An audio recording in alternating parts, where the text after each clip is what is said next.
baddies. My name is Anissa.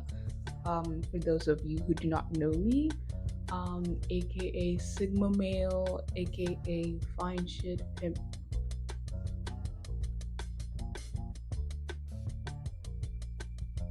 Hopefully, he did not hear that.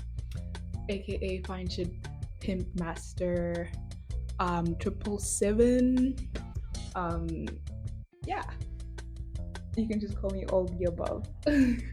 So, today we're talking about propaganda I am no longer falling for. I've been seeing this trend on TikTok for a week now, and I thought it was very cool actually.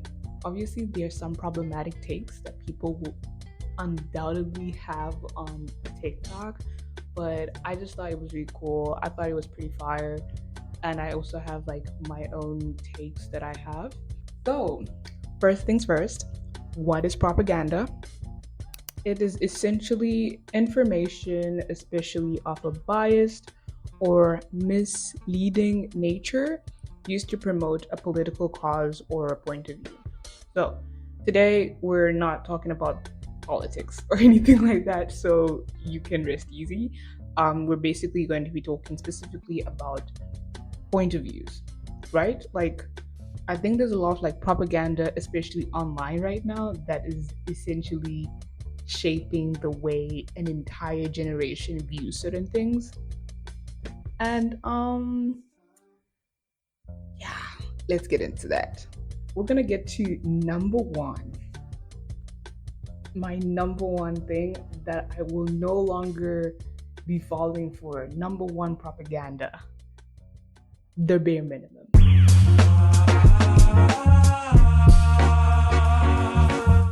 I have a little anecdote for you guys. So back in the day when I was a wee young lad and I was looking for a job, I had a job interview. And so I went there and I did my thing. I would say that I'm pretty confident and all that shit. Like when it comes to the interviews, I'm not very bad. I tend to just waffle pretty well. And I was asked a question that I've never been asked before in previous like job interviews. So this pretty much took me off guard.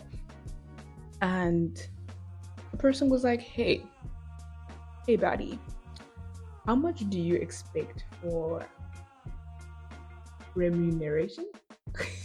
Okay, I don't know how to pronounce that word, but like basically how much do you expect for like your salary? How much do you think? Actually, when you think about it, this is someone asking you, how much do you think you're worth? That is such a crazy question to ask someone at a fucking job interview. I'm sitting here trying to come up with the best answer possible. And at the time, I kind of had this like belief that if I asked for too much money, they would just essentially say no. Like they would just essentially be like, what the fuck? Who does this baddie think she is? And just basically reject me. So I just kind of like immediately said the number that I've been paid up till then. And mostly what I was getting paid was like 200 a month. In Zim, that is essentially the barest of minimums. Like it's,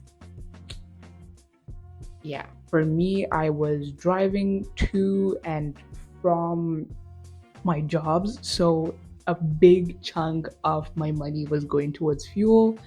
And for this job, unlike the previous job, they were not gonna like offer me food and everything. So I would have to start like paying for food to be at this job. So in general, when I went home and I did the calculations, I realized that okay, maybe if I'm lucky, I would be getting like a profit of like $80 every month. And that's very little. And I told this story, like I reiterated this story to my uncle, and my uncle was like, bro, why the fuck did you ask for $200? That taught me a very big lesson about my worth and about actually asking for what you deserve.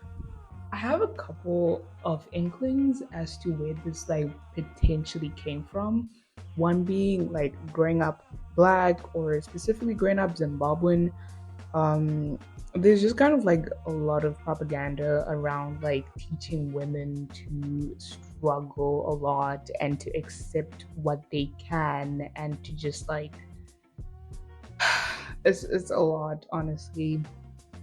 But I feel like I'm not necessarily the most qualified to get into this topic because this topic has a lot of nuance to it, but I just used to feel from the woman examples in my life that settling most times than like none was the main option. Yeah. And then another thing is that there is religion, of course, another topic I will not be getting into because it is a can of worms. But essentially, when it comes to religion, there's this idea that, hmm, how can I put it across? There's this idea that, like, you are a sinner and therefore you do not really deserve anything, and everything that is actually good that happens to you is a result of God showing you, like, his favor or his mercy. And I think for a number of ways this is good. Like, it teaches you humility, it teaches you to be humble, and it just keeps you in a constant state of gratitude. But also on the flip side, there's this like echo of like being undeserving and essentially not deserving a lot of things. And I feel like it's good to be humble, but sometimes there is like a confusion between being humble and basically just accepting the bare minimum and not really asking for what you actually deserve, like what your work, the work that you put into. You need something back. You can't always be um making yourself small for other people. So yeah, that's just like on religion. Um and the last point on this would be honor your emotions. I feel like a lot of the times we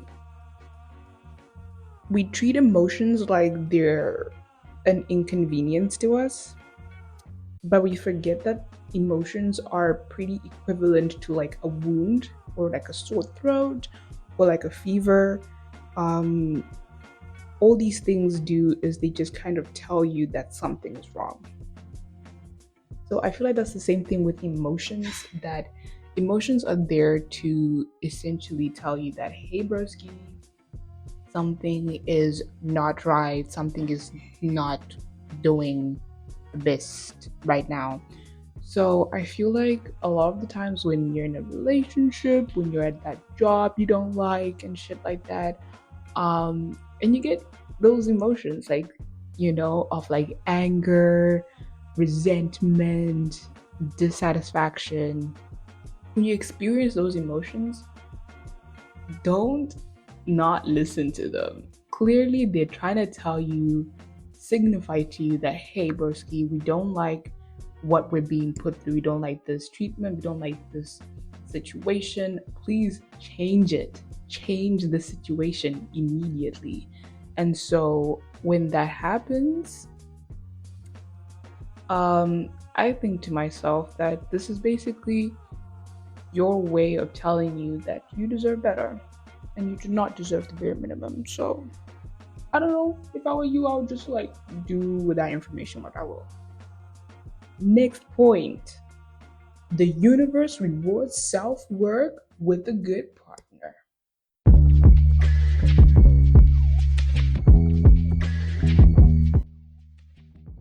I'm not sure how many of us have heard about the Wizard Liz and her man. Um, I don't know how many of us know about the tea, but essentially the tea is that the Wizard Liz's man essentially cheated on her while she was 4 months pregnant. Oh boy, guys. Um, Okay, just to give you a rundown about who the Wizard Liz is, she's a pretty major icon. I love her. I used to watch her videos. I think it depends on which season I am in my life that I watch her videos. Like, if I am in a situation where I just need to go, go, go, I just need to be heartless, I just need to like hate men, like just like spreading misandry, like I go to the Wiz. I go to the Wizard Liz. Okay. And she's such an icon. She's such a baddie. Freaking rich. She has it all. Body tea. Okay. And the whole vibe with her is like this person who just basically calls for women to be um their highest selves. Just like be bad, do good, and don't be with a man unless he is paying your bills, which is like super badass. But the reason I'm kind of using her as an example of this is that I feel like there's this running theme in the fucking world that if you work hard on yourself and be cool and get as hot as humanly possible and get spiritually woke and basically double your finances, like if you just get right the world and all that shit, you're just gonna be rewarded with the best partner possible. And there's so many people that kind of tend to attest to this, that like, oh yes, I went through like a heartbreak and it like really changed me, and then after my heartbreak I just decided to work on myself and like really put energy and time into myself, and after all of that I finally found my husband. And I'm not gonna lie, baddies, I used to fall for that. I used to really, really fall for that. And I myself went through a little bit of a heartbreak. Hey! And I was like kind of going down that rabbit hole of like, all I have to do is just become the baddest version of myself. I just need to like really like lock in and become spiritually woke, and after all of those efforts, I'm gonna finally find my man. Um, yeah, life isn't like that. Okay, because now we have an example. We have the Wizard Liz, who quite literally in every facet of like, in every category that could be underneath working on yourself, she has done that 100 times fold, right? And I thought this was her cake. I thought this was her slice of cake afterwards. Like now she has her man, now she's having her baby, like life is going peachy. And then that bum, that rat of a man essentially cheats on her at the most vulnerable point in her life. And it kind of shows you that there's no such thing as being rewarded with a good man, a good partner, just because you work on yourself. In order to be in a relationship, you don't have to love yourself. Listen, actually, let's slow down for a second. Right? I really feel like we need to make this sink in. When you decide that you want to work on yourself, when you decide that you want to actually put in time and effort to making your brain, your body function, all that jazz, you should be doing that shit for yourself, not for anybody, just for yourself. That's the only person you do that for. You do not work on yourself because eventually someday you're gonna be rewarded, like the sky gods are gonna give you a fucking lover.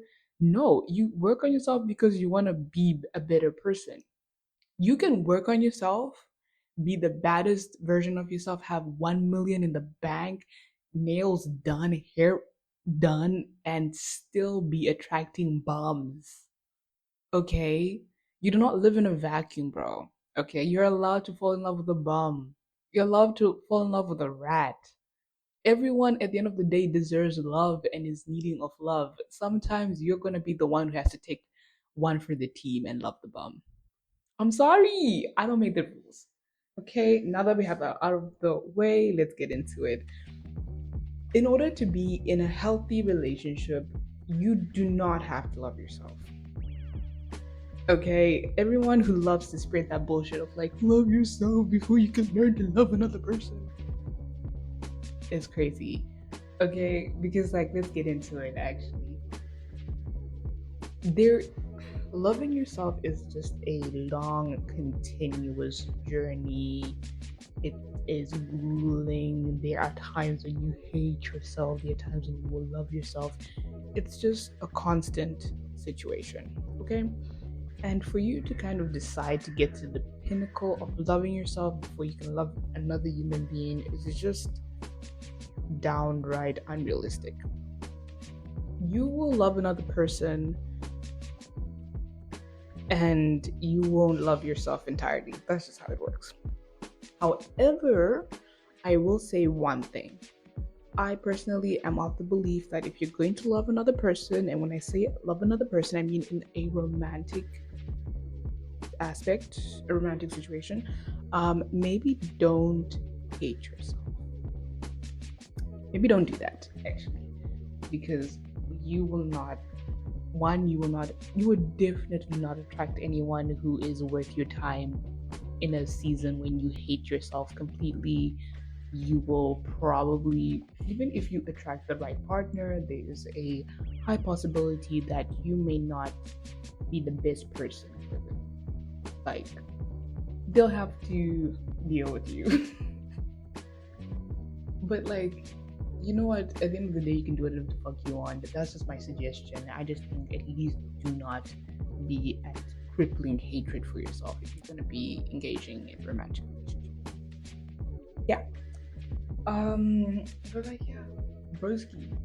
I think that a really, really important point actually that my best friend made when I was just like in the depths of like this whole rabbit hole of like, eventually when I learn to love myself, I'm gonna find me a man, I'm gonna find me a real man.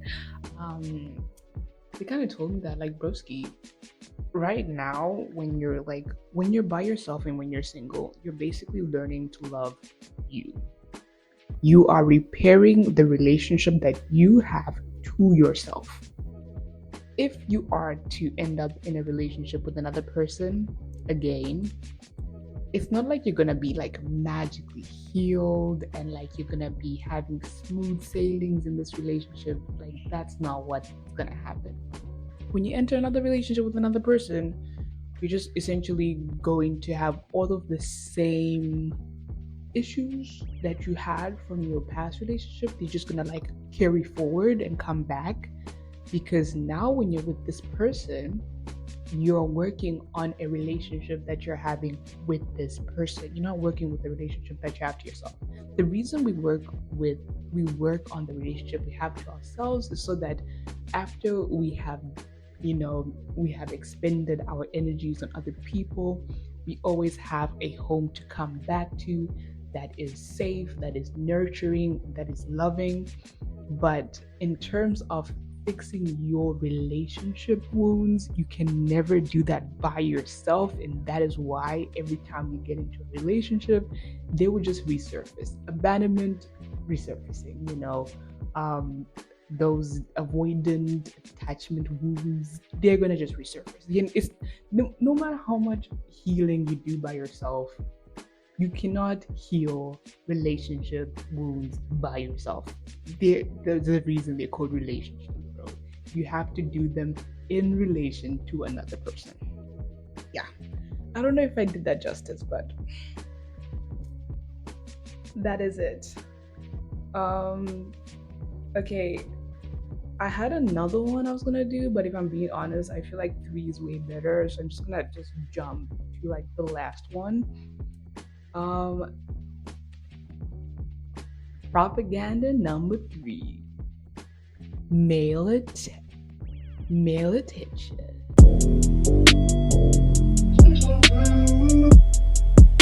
Honestly, this section could have an entire video dedicated to it, maybe for like a good hour, honestly. But we're gonna keep it cute, we're gonna keep it short and chill.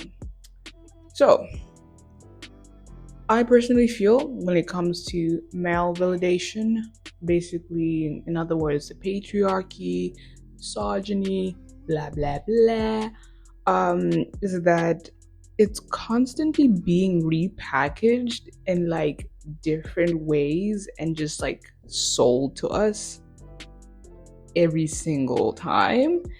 And us being wee little fools constantly buy that shit. And it sucks. Especially right now, honestly. There's been like a real spread of cons- conservative vibes going on in the air, which is crazy because before this era was like the sex positive era as well. And which is so interesting to me is that every era we go through somehow at the end of the day always benefits men. We will never be freed, actually. But when I talk about male attention, at least in this section of the video, what I'm talking about specifically is at some point in my life, I had to look a little bit into the future and think to myself, hey, Anissa, when you think about yourself and you think about the kind of girl you're trying to be, the kind of woman you're trying to become, what do you see?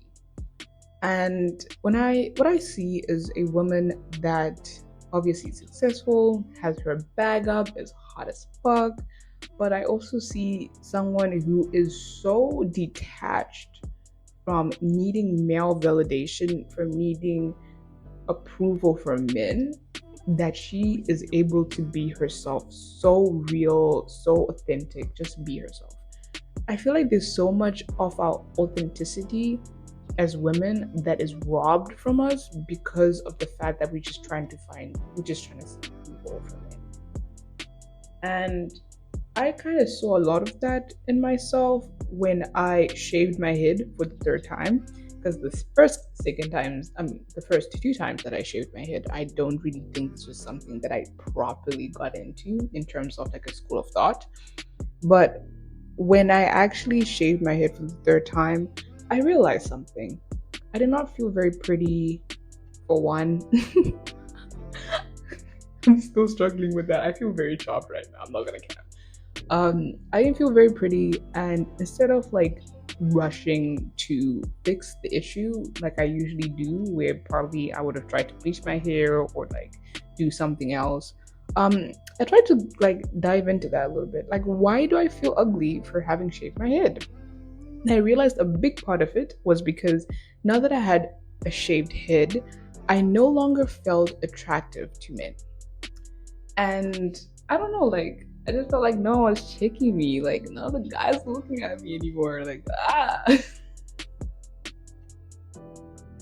and it's just so crazy how much of ourselves we essentially morph and shape around and mold just so that we are acceptable to a group of people that do not even give a fuck about our rights.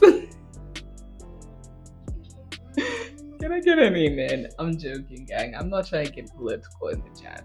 I'm really not.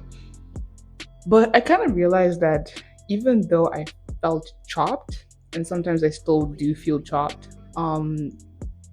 being ugly or conventionally unattractive frees you to some extent. Like it really does free you. Because when you think about it, when I sit there and I think to myself, well, if I think I'm chopped and I accept that I'm chopped, then I can't get even more chopped. Do you know what I mean? Like I can't get even more ugly than I already am. And therefore, and therefore, I am free to do whatever the fuck I want to do, right? Which is really cool actually when you think about it, because now that I am ugly, I can wear mismatched socks and I can wear whatever the fuck I want to wear. I can do the makeup as much as I want to do with it. Like I can make my eyes blue or gold or silver. Who cares? Because at the end of the day, doing these things is not going to make me more ugly if I already accept that I am. And this is a slippery slope, obviously, because I'm not advocating for women to think that they're ugly or anything like that. It's just kind of a situation of like, if you accept that you're not accepted by men, if you accept that men do not accept you, then there's nowhere to go but up after that. I feel like genuinely I should really like make a whole video on this, but like, yeah, it kind of frees you. I actually watched a TikTok where there was this girl who was like, the fastest way to decenter men is to shave your head or bleach your eyebrows, which I've done both. So maybe at the end of the year I can let you know what the results were.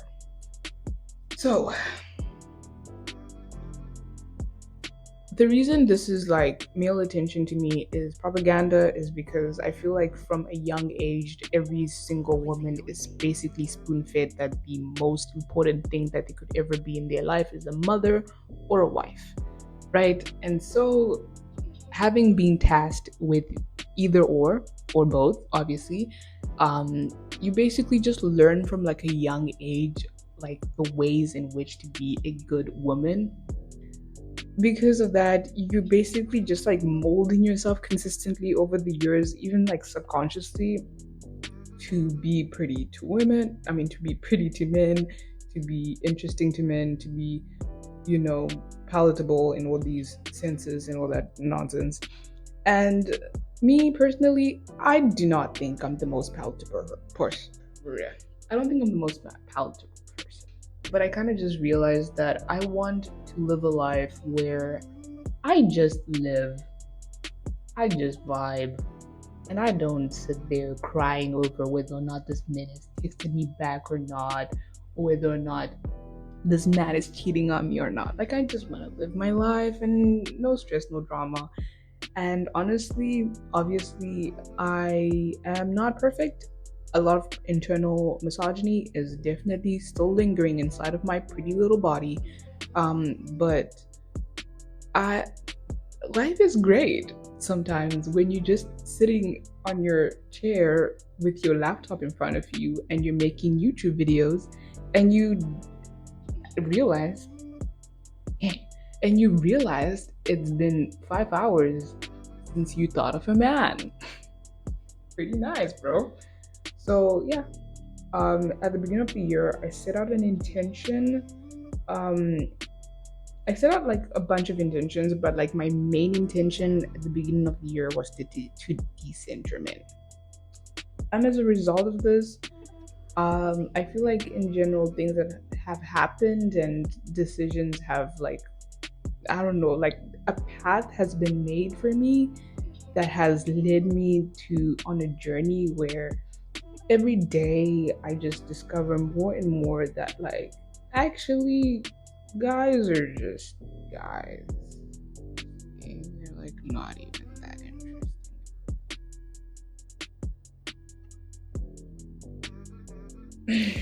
No, not all guys, not all men. Not all men. But just every time I have a disappointing encounter with a man, it's just like getting me closer and closer to decentering them completely. So honestly, I am grateful. I am grateful for the guys. I am grateful for them. Shout out to men and the million. But yeah, that's really it. Those are my three propagandas that I will no longer be falling for. Come fire, come force.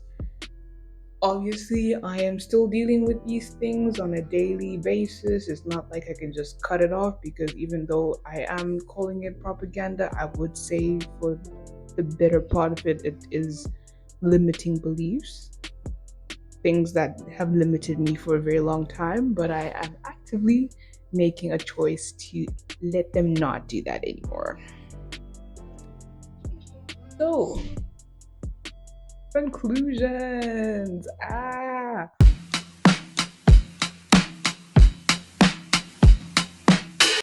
So, guys, these are my propagandas. Okay, please find your own. You do not have to. Obviously, you can, you know, agree with me, but you do not have to take the shit that I say to heart. You are allowed to have your own opinions. Please, please, please, please, please. If you guys have any of your own original propagandas that you're no longer falling for, please put them in the comment section. I really, really, really, really, really want to hear from you guys. I think you guys are so gnarly. I think you guys are so cool. I'm literally glazing you right now. You guys are literally my goats. Please, goat, goat, goat. Go into the comment section. Just tell me one propaganda that you're no longer falling for. Just one.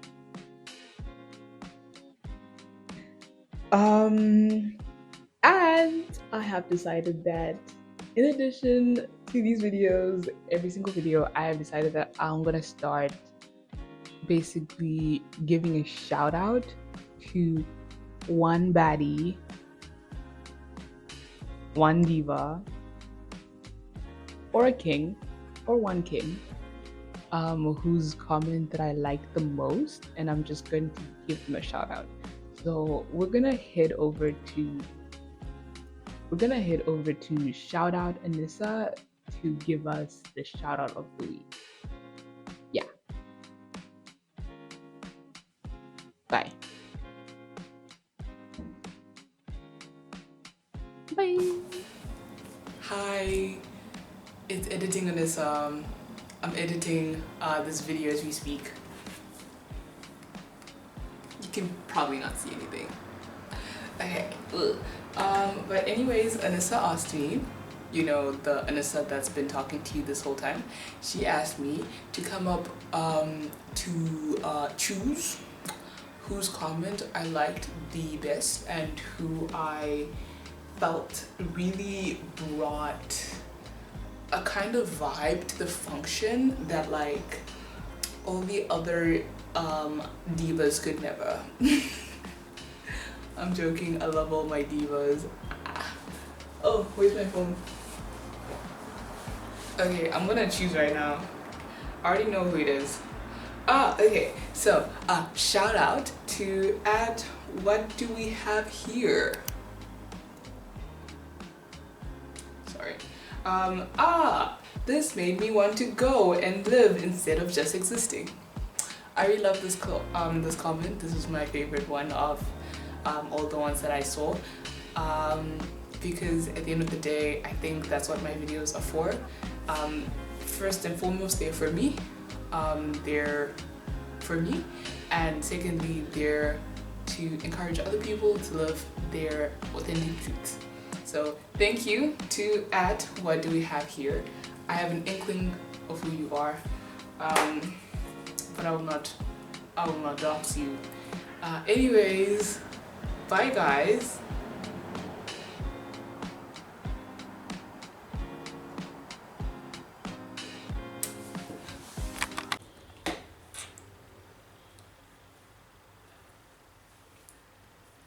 Can you not see that I'm standing on business right now?